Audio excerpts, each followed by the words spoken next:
والعاقبۃ للمتقین والصلاۃ والسلام علی سید الانبیاء والمرسلین اما بعد فاعوذ باللہ من الشیطان الرجیم بسم اللہ الرحمن الرحیم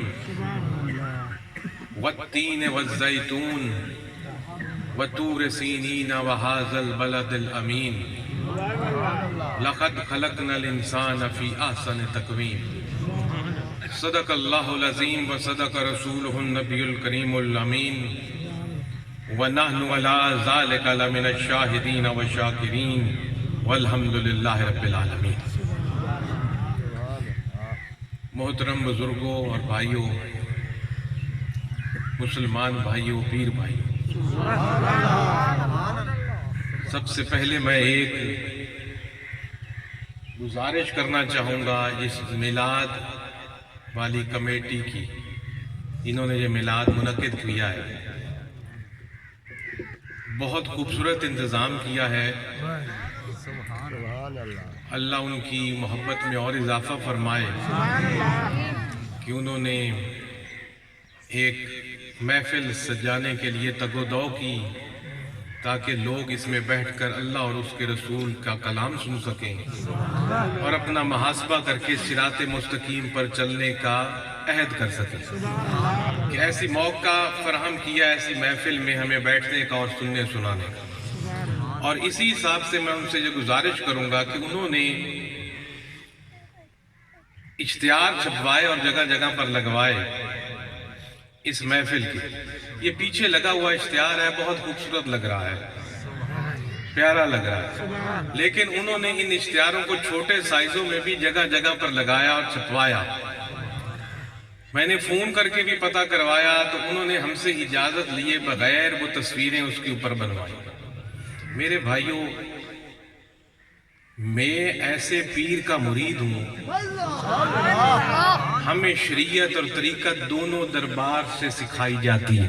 بے شک بے شک یہ تصویریں شریعت میں صحیح نہیں ہیں، یہ لگانی جگہ جگہ پر کسی ایک مرکزی مقام پر لگائی جائیں، جیسے لگی ہوئی ہے تو ٹھیک ہے، مناسب لگ رہی ہے، لیکن جگہ جگہ پر تصویریں اللہ کے نیک ولیوں کی لگا دینا دیواروں پر، چوراہوں پر، اس کی توہین ہے، وہ اس کی بے ادبی ہے وہ۔ اور دوسرا، شریعت میں تصویروں کی کوئی گنجائش بھی نہیں ہے۔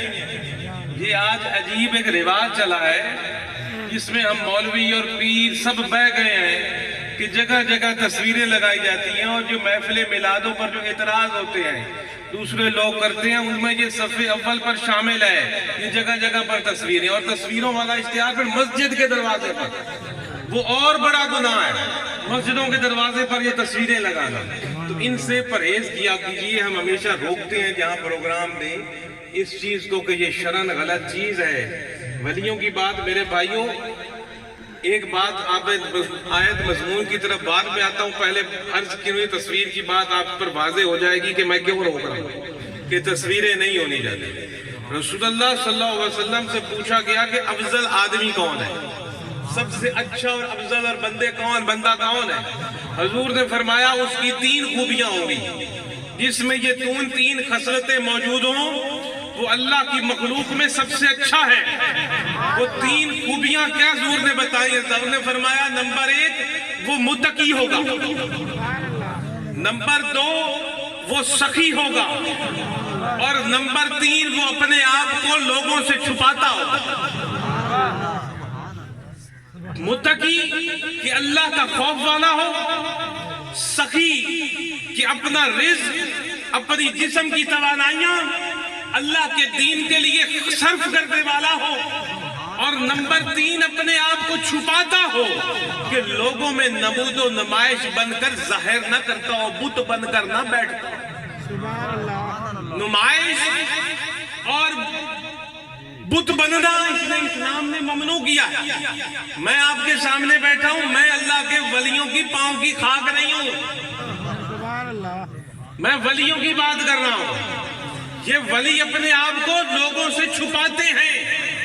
نبی اور ولی کا فرق یہی ہے، نبی اپنے آپ کو ظاہر کرتا ہے، اعلان کرتا ہے کہ میں اللہ کا نبی ہوں،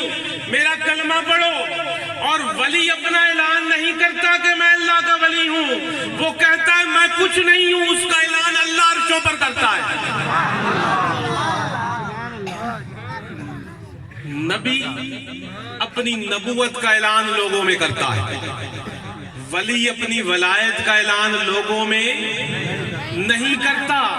اللہ عرش پر اعلان کرتا ہے فرشتوں میں بیٹھ کر کہ یہ میرا ولی ہے، اور پھر لوگوں کے دلوں میں اس کی محبت ڈال دی جاتی ہے، لوگوں کے دلوں میں اس کی عزت ڈال دی جاتی ہے۔ آپ اپنے پیر کے در پہ جاتے ہو، کوئی بلاتا ہے کہ خود جاتے ہو؟ آپ یہاں اگر بیٹھے ہو، کوئی بس سے بھیج کے بلایا ہے کسی نے آپ کو؟ وہ محبت ہے، وہ اعلان ہے جو اللہ نے کیا ہوا ہے اپنے ولیوں کے بارے میں، جو آپ کو یہاں کھینچ کے لے آتی ہے۔ عرصوں پر جاؤ، ہزاروں لاکھوں لوگ ہر اللہ کے ولی کے دربار پر موجود ہوتے ہیں، ان کو کوئی بس سے تھیٹ کر ٹکٹیں بھیج کر نہیں بلایا جاتا، وہ ان کے دلوں پر حکومت ہے، لوگوں کو کھینچ کر اپنی طرف لاتے ہیں۔ تو سب سے افضل بندہ کون سا ہے؟ جو متقی ہو، جس کا چلنا پھرنا اٹھنا بیٹھنا قرآن و شریعت کے تابع ہو، جو ہر وقت رب سے ڈرتا ہو، بولتے ہوئے بھی ڈرتا ہو، سنتے ہوئے بھی ڈرتا ہو، کچھ کرتے ہوئے بھی ڈرتا ہو، کھاتے اور پیتے ہوئے بھی ڈرتا ہو کہ وہ کام نہ ہو جائے جس سے رب ناراض ہو جائے، اور رج کے سخی ہو کہ جو ہو رب کی راہ میں لٹا دے، مال کی صورت میں یا اپنی صحت کی صورت میں یا توانائیوں کی صورت میں۔ ایک ہوتا ہے سخی پن کا کہ پیسے دینا، ایک سخاوت یہ ہے کہ جیسے میں آپ کے سامنے بول رہا ہوں، آپ کو اپنا علم دے رہا ہوں، یہ بھی سخاوت ہوتی ہے۔ لوگوں میں علم بانٹنا بھی سخاوت ہے، اور لوگوں میں مال بانٹنا بھی سخاوت ہے۔ اور اللہ کا ولی جو ہوتا ہے وہ متقی بھی ہوتا ہے، اور اپنا علم بھی لوگوں میں بانٹتا ہے، اور ان کے لنگر دن رات چلتے ہیں۔ اور آخری بات، اپنے آپ کو چھپاتا ہے، وہ کہتا ہے میں کچھ نہیں ہوں بھائی، تیری طرح کا بندہ ہوں، اللہ سے مانگتے ہیں دے دے، لیکن اللہ انہی کی سنتا ہے، اس لیے ہم ان سے دعا منگواتے ہیں۔ تو یہ نمود و نمائش ہے، اس سے ہمیں پرہیز کرنی چاہیے۔ آپ اشتہار چھپوائیں، دربار سے اس کا سائز لے کر آئیں، دربار سے تحریر لے کر آئیں کیا چھپوانا ہے، دربار سے رابطہ کر کے پوچھیں دفتر سے کہ کس کی تصویر چھپوانی ہے، کس کی تصویر نہیں چھپوانی، چھپوانی بھی ہے کہ نہیں چھپوانی، وہ اشتہار لگانا کہاں ہے، تصویر والا کہاں لگانا ہے اور بغیر تصویر والا کہاں لگانا ہے۔ یہ تصویروں کی شریعت میں گنجائش نہیں ہے، جاؤ کسی بھی مولوی سے پوچھ لو، یہ ایک طریقے سے اس کام کو کیا جاتا ہے۔